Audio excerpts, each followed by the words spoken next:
สุขค่ะสวัสดีค่ะ วันนี้ก็เป็นอีกขั้นตอนหนึ่งนะคะ ก่อนวันออกพรรษา1 วันวันนี้นะคะ ก็ทุกบ้านนะคะก็จะหาผลไม้หรืออะไรก็ได้หัวมันอะไรทุกสิ่งทุกอย่างที่อยู่ในสวนผลไม้ หรือหาซื้อก็ได้หาในสวนก็ได้นะคะ เท่าที่เราหามาได้เราก็จะเอามาถวายเข่งต่างปุดหรือถวายพระด้วยนะคะออกค่ะ เพราะว่าวันออกมาขนาดนี้นะเด้หางแค้นหมักไม่หมักตอกอันเฮาขาหามาไหลการหนังหามาไหลค่ะเนาะอยากก็เมื่อในก็เป็นวันผิดมาพวกกันเลินม่วนเนี่ยเมื่อในก็เป็นก็ได้สุกออจาว่าเฮ็ดเข็งปูดว่าเจ้าในค่ะว่าเจ้านั้นเฮาอ่อนกันกัดต้อยค่ะเนาะว่าที่เป็นเซิงเฮค่ะ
ในทำตาสร้อยตีเข่งปุดยาก็กะติกย่องแหเข่งจาวันนี่ค่ะ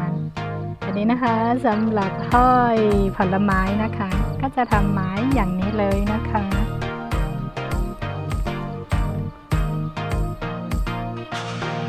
ใส่กะย่องมาดูทางนี้บ้างค่ะ ก็จะมีห่อข้าวเปลือกข้าวสารโถเน่าเก๋อว้าวแล้วก็ได้ห้อยจัดเข่งปุดนะคะเข่งต่างปุดว้าว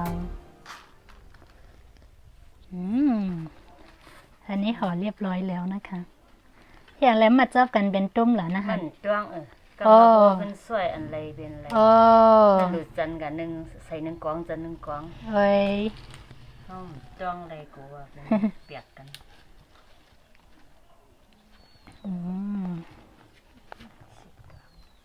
ถ้าก็ลองไม่เห็นไหนเนี่ยวันนี้เขาว่าคุณกูกดเข้าเปิดเข้ามาไหนนั่นแหละ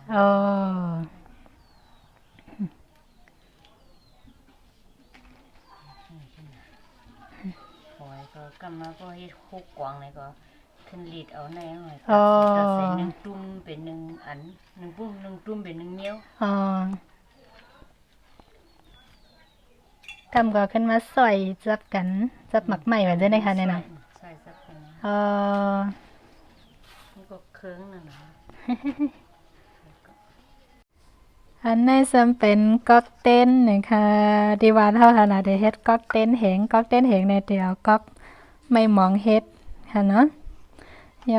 ที่นี่นะคะอันนี้จะทำเป็นเทียน 1,000 ดวงนะคะก็จะเอาอันนี้เต้นเหงก็จะใช้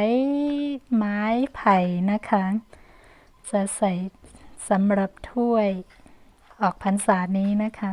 1 เฮิรนซ้ำเอามา25 อันค่ะ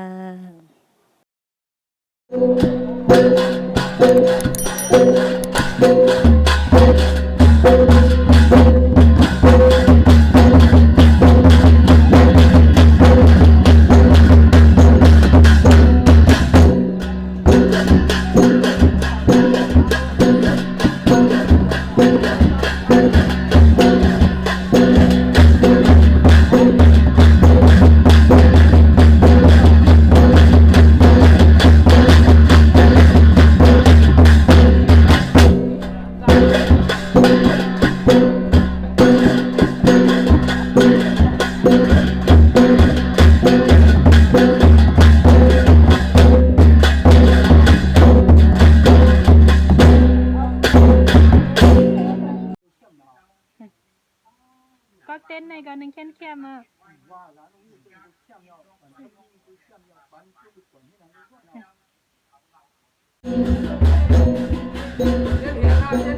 เต้นเอง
ก็จะมีบางบ้านนะคะ จะทำข้าวซอยทานกันนะคะ หรือทำของกินทานกันเพื่อที่จะ